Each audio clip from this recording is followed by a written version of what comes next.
A voice of one who cries, "Prepare in the wilderness the way of the Lord. Clear away the obstacles. Make straight and smooth in the desert a highway for our God. Every valley shall be lifted and filled up, and every mountain and hill shall be made low, and the crooked and uneven shall be made straight and level, and the rough places a plain. And the glory, majesty, and splendor of the Lord shall be revealed, and all flesh shall see it together, for the mouth of the Lord has spoken it." That's Isaiah 40, verses 3 through 5. And I wanted to start off with something absolutely wonderful because I'm going to teach on the chastening of God. Isn't that a good way to go?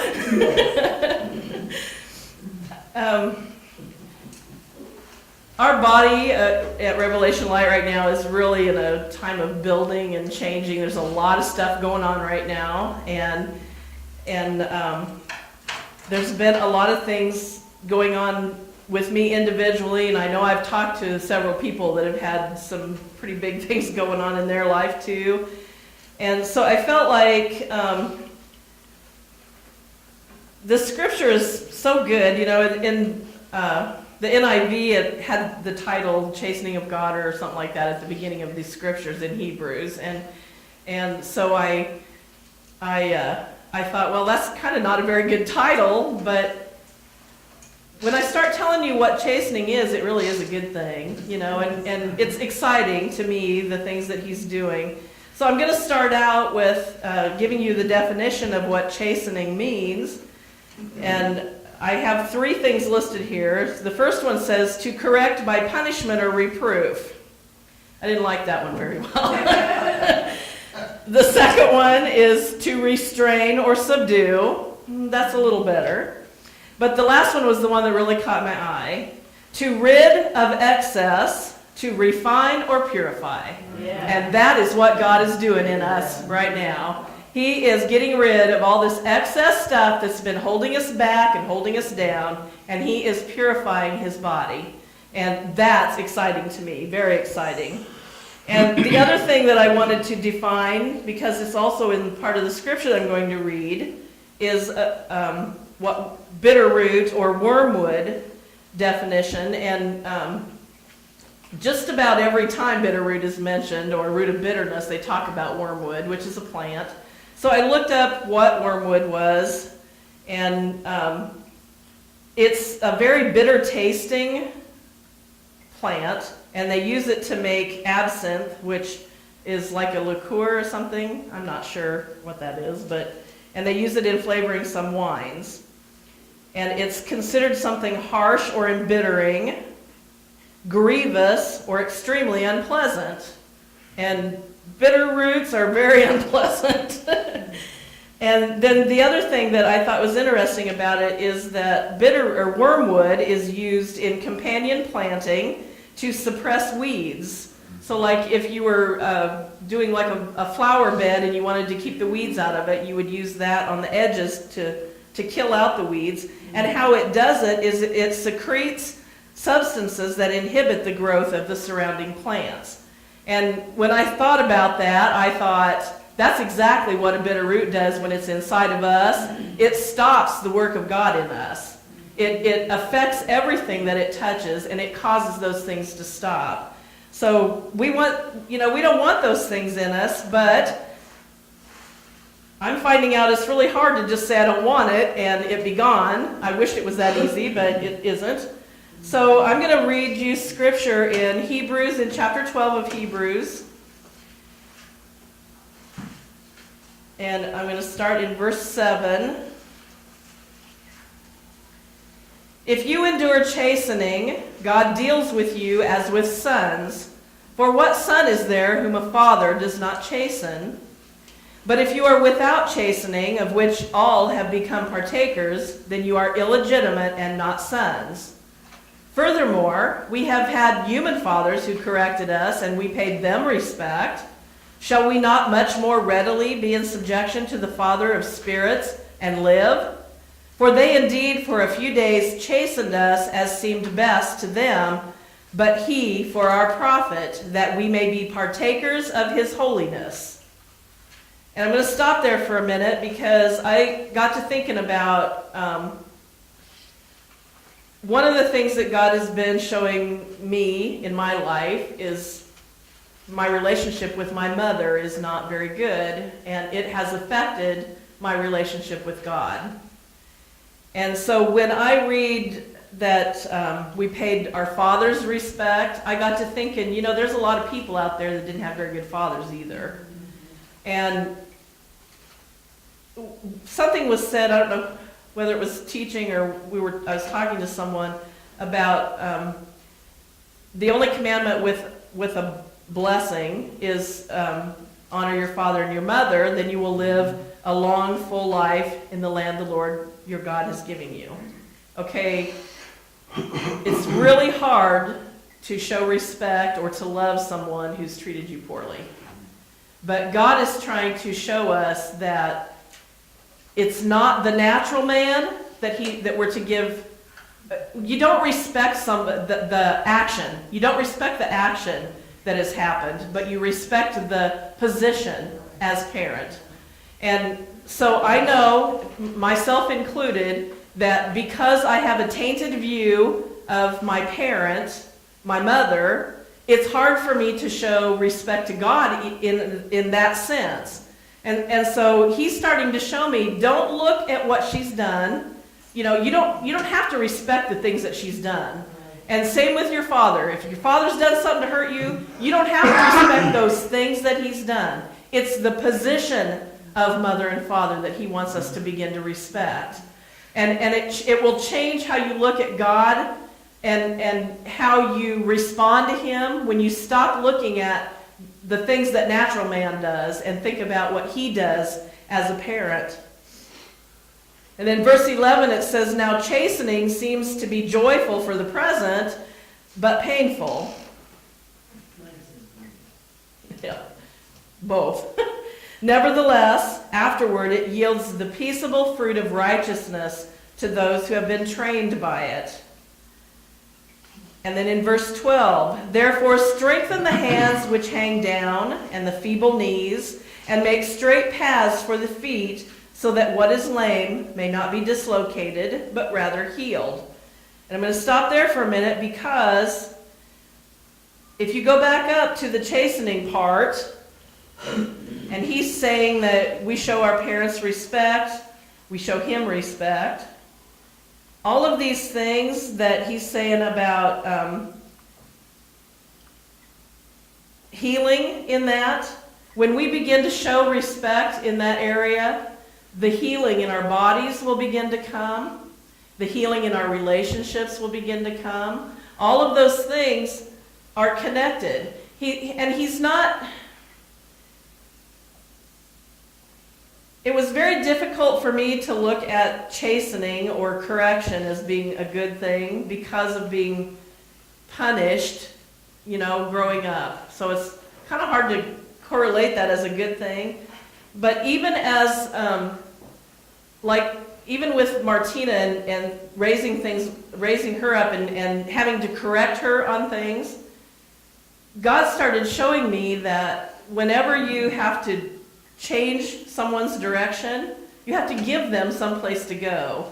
And so when he's chastening us and telling us that we need to allow respect to go out to our parents, he's not saying you are bad and we cut this off. He's saying you've done it this way your whole life. Now I want you to see that there is another way to do it, another way to look at it. So let's start changing our focus and allow me to show you. And that's why the song that I sang, he's the only one that can show us the way to go. We don't need to understand what it is that he's doing. He doesn't have to explain himself, but I don't know about the rest of you. Every time I followed him, things have always worked out the way they were supposed to. So that's what he's trying to do. He's trying to direct us in a path that's going to show us what we need to do to start respecting our parents or the position of parent. And in my life now, I have new parents in the spirit because coming into this place, Mike and Kathy are my pastors, but they've become my parents. And so what God does in me is because he's put people in front of me that I can respect. So now I can look at him differently. And they're a much more positive example of what a parent should be than anything I saw growing up, you know? And so from there, I want to go into verse 14, and this I feel like was so important for what we need to do, and this is where we get into this bitterness thing. Verse 14 says, "Pursue peace with all people and holiness, without which no one will see the Lord. Looking carefully, lest anyone fall short of the grace of God, lest any root of bitterness springing up cause trouble, and by this many become defiled. Lest there be any fornicator or profane person like Esau, who for one morsel of food sold his birthright. For you know that afterward, when he wanted to inherit the blessing, he was rejected, for he found no place for repentance, though he sought it diligently with tears." And I got two things in there. He's bringing this root of bitterness to the surface in a lot of us right now. And he's doing that because as long as we hold on to that, it's not just defiling us, it's defiling this whole body. And so he's bringing these things up. There's a lot of things that God is wanting to speak to every one of us. And it may be painful, it may seem hurtful, but he's not doing it for that reason. He's doing it because he loves us, and he knows that it's time that we start making the changes that need to be changed in our life. And I saw, when I was reading the part about Esau, that is really a portrait of how the religious system is. Because the religious system has come in and sold its birthright for its pleasure. And now, all of a sudden, what's supposed to be a place where God can come and do a good work in people, there's nothing there. There is no promise anymore because they've sold what they had. And how sad is that when you think of all the millions of people out there who have been deceived, been lied to, all because they chose to sell their birthright for their pleasure. And even some of the people who should, some people have walked in this and they know the truth and they've still chosen to sell their birthright.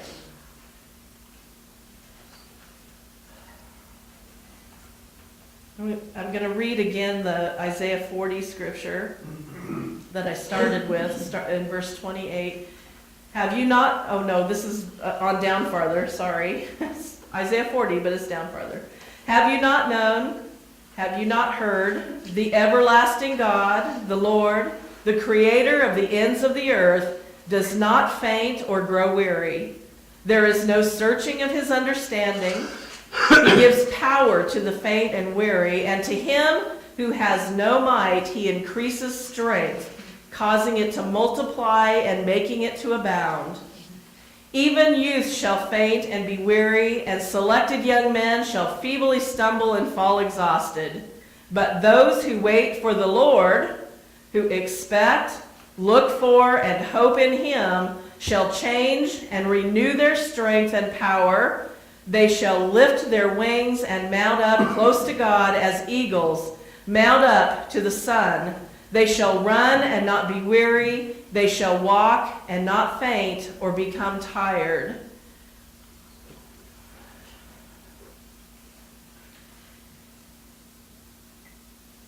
God has begun to show me, Pastor Mike has told us for a long time that we are building something here on the earth that's never been seen before, or something that's coming on the earth that's never been seen before. And God has been showing me a picture for me to grab onto, and I hope, I wish I could push this into you, how excited I am about this, and I don't even know if my words will sound as excited as I am.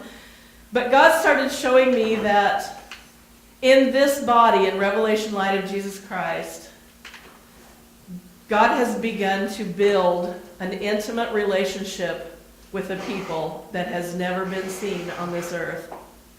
Even Jesus said that we would do greater things. And without a more intimate relationship with God, that can't happen.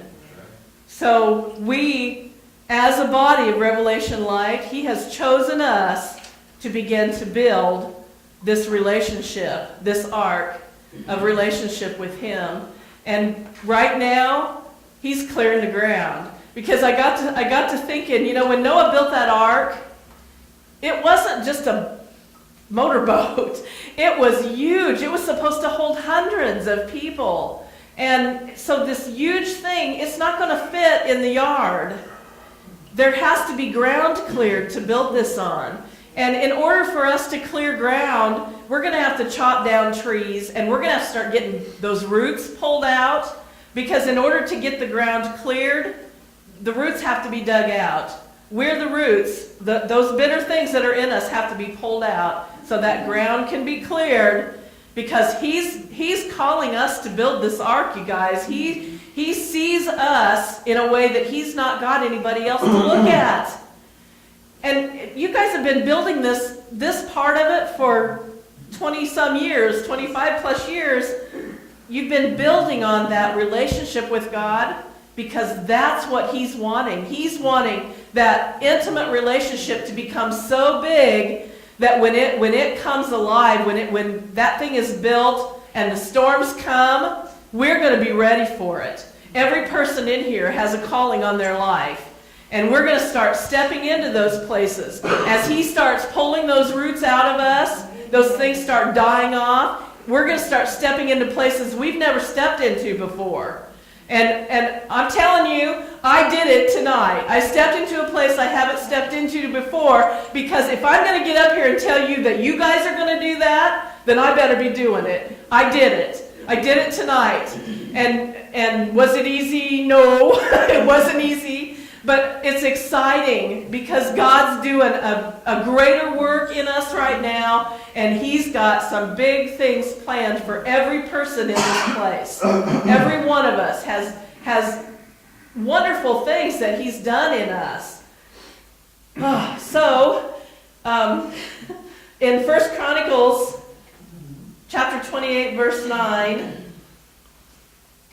it says, "And Solomon my son, learn to know the God of your ancestors intimately. Worship and serve Him with your whole heart and a willing mind, for the Lord sees every heart and knows every plan and thought. If you seek Him, you will find Him, but if you forsake Him, He will forget you forever." And right now, He is telling us that intimate relationship comes through our worship, it comes through our time with Him, and it comes when He says to do something and we obediently do it.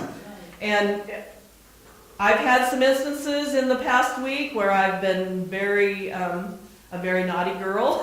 I've been defiant. But as it happened to me, it opened my eyes even more to what God's doing. And it's really strengthened me that I can't explain. And even in the midst of everything that's happening around us right now, we should be finding a place of peace in this. Because His peace, it does definitely pass any understanding we can have. So I want the excitement of what's going on to begin to come into your life. Let Him get these things out of us. Any fears, any roots of bitterness, any doubts that we have, let's get it out of us and start really moving in what we're supposed to be doing, because it's going to get exciting around here. Really. And we're talking that live streaming is going to be coming up in the future. We don't know how soon that future is going to be. And so when it happens, we need to be ready, every one of us. And that's even more exciting to think about. This is going out farther than most of us ever dreamed it would go. When I first started coming here, I thought I would just probably, maybe I would get up and teach, maybe. It wasn't that big a deal at the time because we were little and I thought it would be easy, which it wasn't the first time, but it's getting more exciting, and the more I get up here, the more I realize God can use me, just like He uses Pastor Mike and Kathy and Brenda and Cassie and Sharon and Bethel and Larry and Justine and Paul and everybody. Bethany, James, yes, James, Joe, Terry, Allie.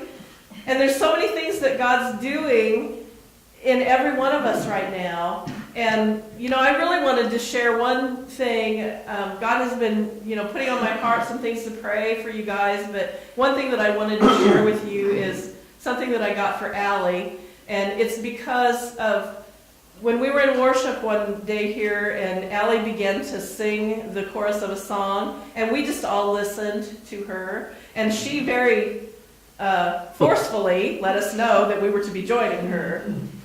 But what I got out of that, we looked at her as a cute little girl singing the chorus, but she's a leader. She's a worship leader. And I don't know, I feel like God is wanting us to start looking at those things that we're called to and start really encouraging that. And I really see that strong in Allie, that she is going to be, and I know the anointing is already on her family, so, but I see that, I felt that in her that day. She led us in worship at that moment. So I just wanted you to know that I feel like that's something that all of us need to be encouraging in her. And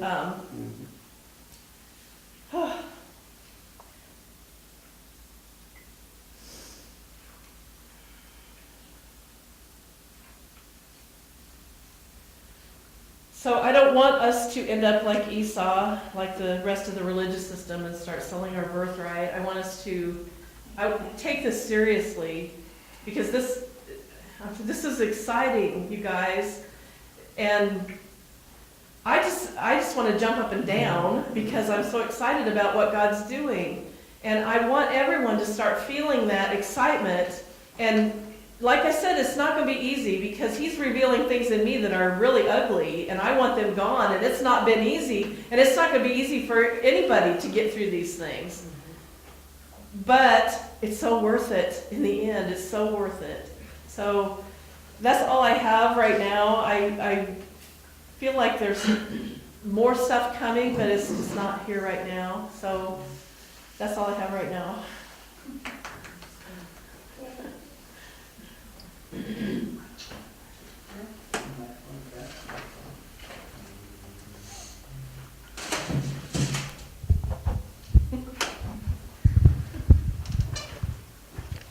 I thought you were going to steal something.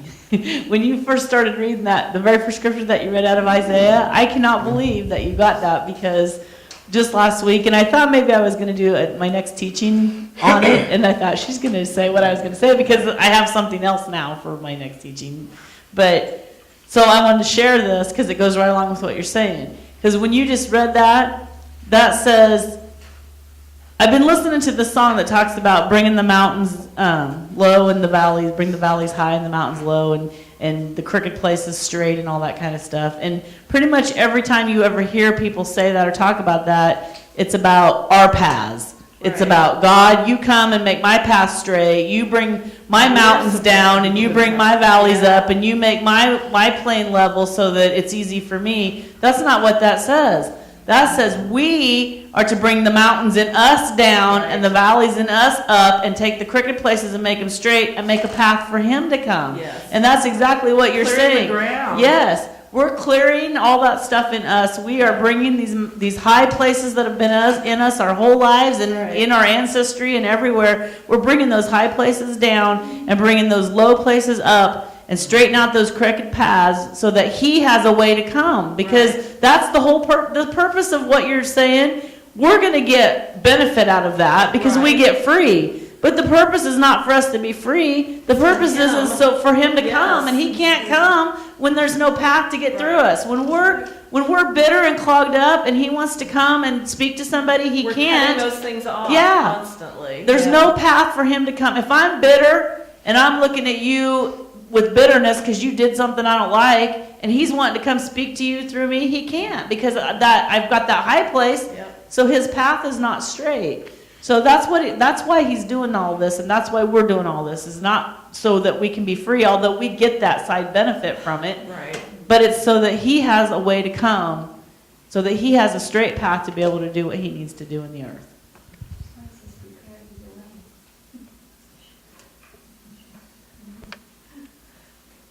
And the benefit is, it's exciting. I mean, I'm just excited. I don't care if I get anything else. I'm just excited that all this is happening. And our lives are changing because we really want him. We want to give him the honor he deserves and the glory that he deserves. And it's hard to find people, even people who say they love God, it's hard to find people who just want to do that, just want to give him the glory and do things for him. There's still always an ulterior motive, and I want my ulterior motive to be that he gets the glory in the end of this.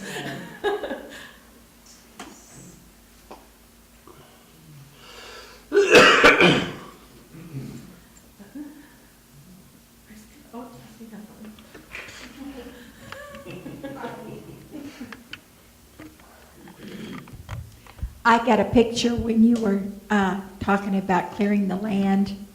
And, you know, with so much of the time, and because we've been religionized to believe that it's all about us and that it's all about my for and no more and all that stuff, that we have a tendency not to see the whole picture.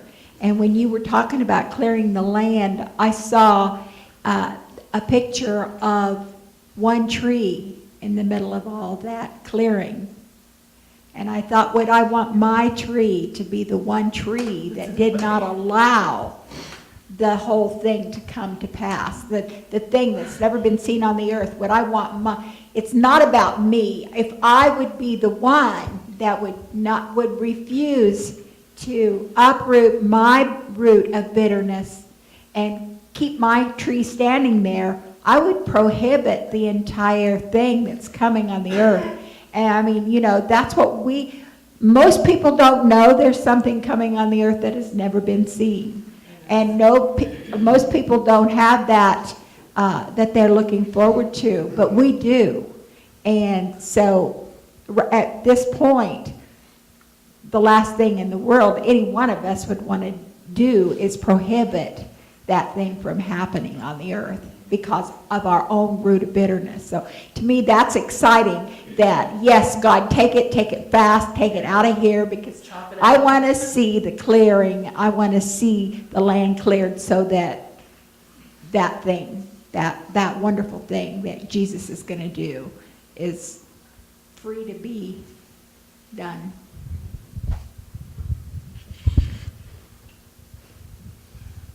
One thing I always try and keep in mind is that we are not alone. For one thing, God's with us. But for another thing, there are scattered places throughout this world that he's trying and he is working with them also. Yes, we have a particular thing that we need to do for him, that he has designed for us.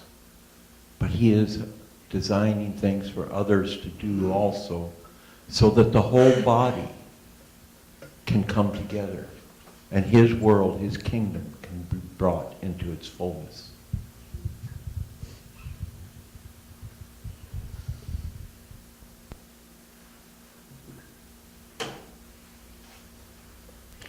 When you read 1 Chronicles 28, did you just stop at the end of 9?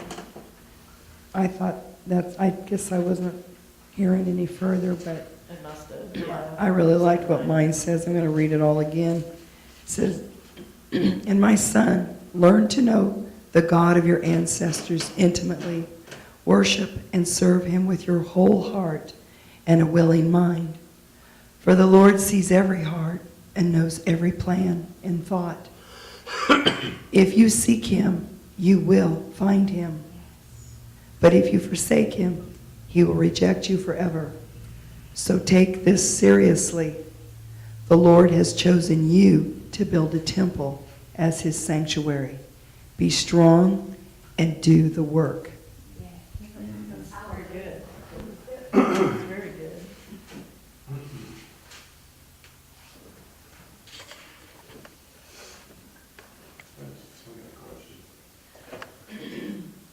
Is that the first time you've ever sang in public? Since high school, I did a fundraiser when I was in my 20s, but yeah, since I was in my 20s, over 30 years ago.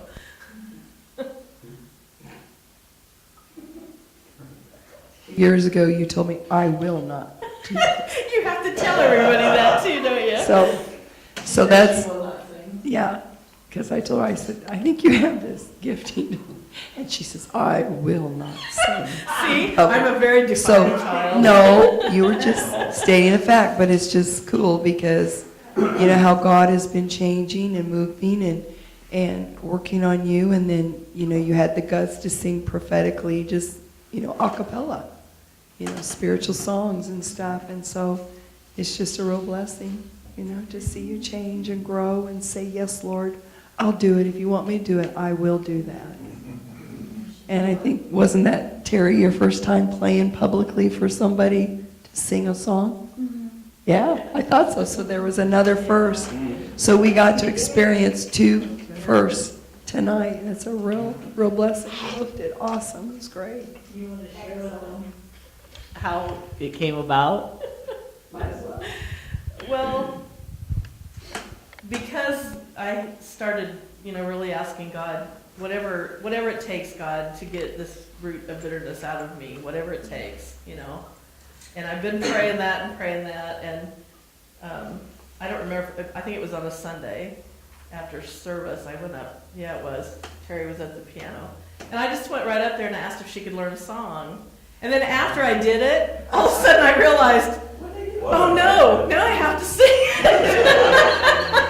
So, I mean, God He took me up there and had me do that without me even realizing what I was doing. So, he really worked. He's kind of sneaky that way sometimes. But it's a good thing, you know, because he helped. And I told him, anything, whatever it takes, God, I want to do what you want me to do. And yeah, Larry always did tell me I had a good voice, but I know that by doing this, there's a freedom that comes with it when you step out of the places that you had the fears or whatever it was that was holding you back. And so there is definitely a freedom, and I still say, God, whatever it takes, because I don't want to live like I've lived in the past. So.